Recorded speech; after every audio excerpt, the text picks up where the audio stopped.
السلام علیکم، ندا نسیم آفیشیل پہ آپ دیکھ رہی ہیں پیغام دین وضو کے احکام پارٹ 2 عالمہ صفا فاطمہ کے ساتھ۔ آئیے دیکھتے ہیں۔ بسم اللہ الرحمن الرحیم، السلام علیکم ورحمۃ اللہ۔ صفا فاطمہ کے ساتھ ہم وضو کی سیریز پیش کرنے کی سعادت حاصل کر رہے ہیں۔ صفا، وضو کے اقسام کے تعلق سے کلام کیجیے۔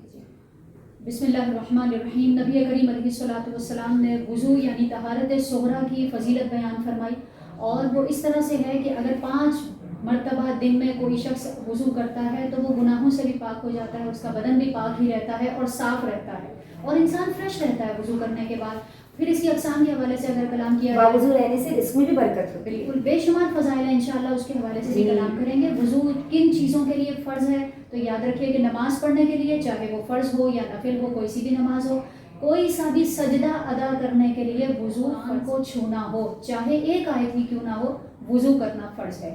کعبۃ اللہ کے طواف کے لیے وضو کرنا واجب ہے، اور اس کے علاوہ ہر مقام پر جب بھی ہم وضو کرتے ہیں وہ وضو کرنا مستحب کی حیثیت ہے۔ وضو کے تعلق سے بات ہو رہی ہے صفا فاطمہ، نیل پالش لگا کے وضو ہو سکتا ہے؟ یہ اسلامک نیل پالش بھی آ گئی ہے؟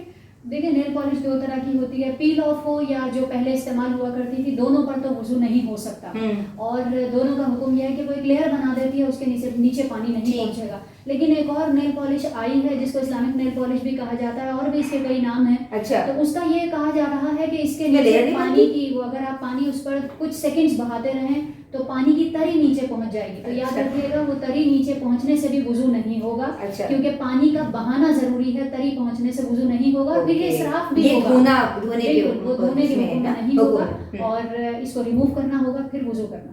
جی جناب، دین سیکھیں اور سکھائیں، اور دیکھتے رہیں ندا نسیم آفیشیل۔